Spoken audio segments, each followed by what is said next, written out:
బీజేపీతో విభేదించే వాళ్లంతా దేశద్రోహులు కాదన్నారు ఎల్కే అద్వానీ. గాంధీనగర్ టికెట్ కేటాయించకుండా పార్టీ పక్కన పెట్టేసిన తర్వాత తొలిసారిగా మౌనం వీడారు. ప్రజలతో తన అంతరంగాన్ని పంచుకున్నారు. ముందు దేశం, తర్వాత పార్టీ, చిట్ట చివర మాత్రమే సొంత ప్రయోజనాలు అన్న సూత్రాన్ని తాను పాటిస్తానని చెప్పారు. అద్వానీ మాటలను సమర్థిస్తూ మోదీ ట్వీట్ చేయడం కొసమెరుపు.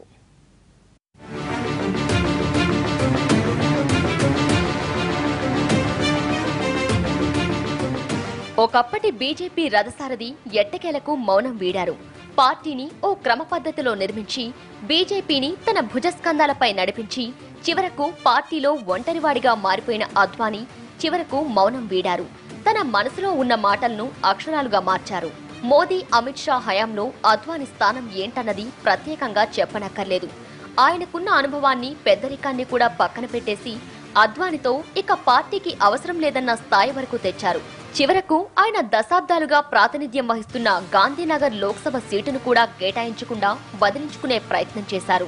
తన పట్ల పార్టీ నాయకత్వం వ్యవహరిస్తున్న తీరుపై అసంతృప్తి ఉన్నా ఏనాడు దాన్ని బయటపెట్టని అద్వానీ ఎట్టకేలకు తన అంతరంగాన్ని బయటపెట్టారు.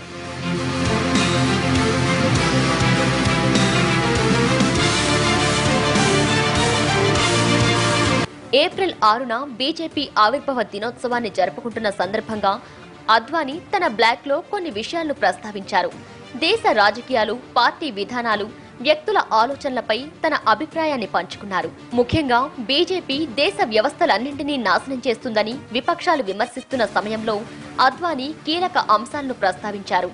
రాజకీయంగా తమతో విభేదించే వారిని తమ పార్టీ ఎప్పుడూ శత్రువులుగా చూడలేదన్న అద్వానీ భిన్నాభిప్రాయాలు ఉన్నవాళ్లంతా దేశద్రోహులు కారన్నారు. మా భావన భారత జాతీయవాదం మాత్రమేనన్న అద్వానీ ప్రతి పౌరుడి స్వేచ్ఛకు తమ పార్టీ కట్టుబడి ఉంటుందన్నారు. ప్రజాస్వామ్య వ్యవస్థలతో పాటు మీడియా స్వేచ్ఛ, ఎన్నికల సంస్కరణలు, పారదర్శకతలను కాపాడే విషయంలో బీజేపీ తన విధానాలకు కట్టుబడి ఉందన్నారు.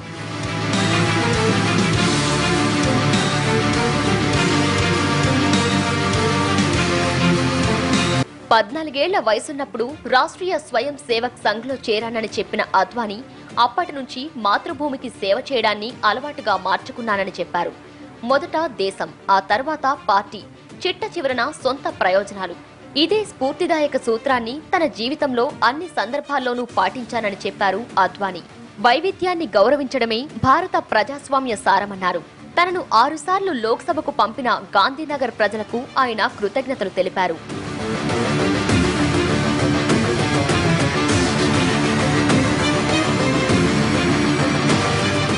అద్వానీ బ్లాక్ పోస్ట్ పై మోదీ కూడా స్పందించారు. అద్వానీ చెప్పిన మొదటి దేశం, తర్వాత పార్టీ, చివరకు మనమన్నదే బీజేపీ నినాదమన్నారు. అద్వానీ లాంటి నేత ఉన్న పార్టీలో తాను కార్యకర్తను కావడం గర్వకారణమంటూ ట్వీట్ చేశారు మోదీ.